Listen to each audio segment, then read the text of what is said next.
महत्त्वाची घडामोड आहे। भाजपनं शिवसेनेच्या नावानं राजकारणात चायना माल आणलेला आहे असं संजय राऊतांनी म्हटलंय। संजय राऊतांनी शिंदेंच्या शिवसेनेवर म्हणजे शिंदे गटावर निशाणा साधलाय।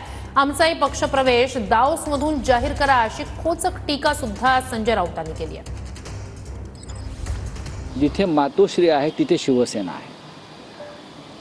बाकी जर कोणी जसं बाजारामध्ये डुप्लिकेट औषधं असतात, बनावट कपडे असतात, दुसरे ब्रँड वापरतात आणि काही ठिकाणी बनवतात, असे ब्रँड जर बाजारात आले असतील चायना माल शिवसेनेच्या नावानं, तर तो तात्पुरता असतो। आता दिवाळीमध्ये चिनी फटाके येतात,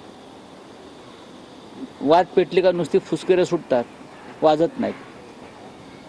अशा काही गोष्टी गेल्या काही दिवसामध्ये भारतीय जनता पक्षाकडून निर्माण झालेल्या आहेत।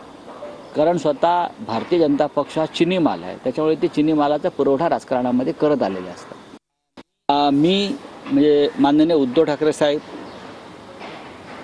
आदित्य ठाकरेजी, संजय राऊत या तिघांनी त्यांच्याकडे अर्ज केला आहे प्रवेश द्या म्हणून। तेवढंच बाकी आहे आता की BKCच्या त्यांच्या सभेमध्ये आता आम्ही तिघेच प्रवेश करायचो बाकी आहोत, बाकी सगळे त्यांच्या पक्षामध्ये आलेले आहेत। हे बाळासाहेब ठाकरेंचं नाव सांगतात, त्यांना लाजा वाटला पाहिजे, त्यांना लाजा वाटला पाहिजे। हा निर्लज्ज लोक आहे ते। आजचा दिवस कलंकित करण्याचं काम ते करतात। जन्मदिवस हा पवित्र दिवस आहे बाळासाहेबांचा, हे सुद्धा आता आमच्या पक्षात प्रवेश करत आहेत। वाटला दावोसमधून जाहीर करावं त्यांनी, ते बसलेत नाही तिकडे उद्योगमंत्री।